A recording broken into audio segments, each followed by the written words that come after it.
След падането на Никопол на 16 юли 1877, Осман Нури Паша се установява в Плевен.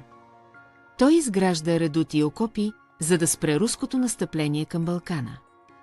На 20 юли 1877 първата руска атака на генерал Юрий Шилдършулднер е отблъсната. Около 25 000 руснаци срещу около 11 000 османци не пробиват линиите.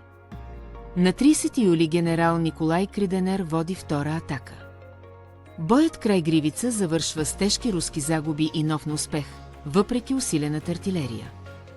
Между 1 и 3 септември е превзет Ловеч, а на 11 септември започва третият штурм. Скобелев временно взема Кованлък и Иса Ага, румънците държат Гривица, но южните редути са изгубени. Мъртвата долина остава с хиляди жертви. След провала на штурма инженер-генерал Едуард Тотлебен налага пълна обсада. Михаил Черчес и румънските части укрепват фронта при Гривица и прекъсват снабдяването на гарнизона. На 28 ноември Осман Паша прави опит за пробив. Той е ранен и отхвърлен обратно в града, а обсадата се затваря окончателно. На 10 декември 1877 Осман Паша капитулира и предава събията си на генерал Михаил Черчес.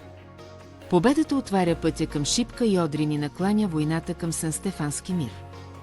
Панорамата Плевенска епопея 1877 се открива на 10 декември 1977 в Скобелевия парк до редута Кованлък.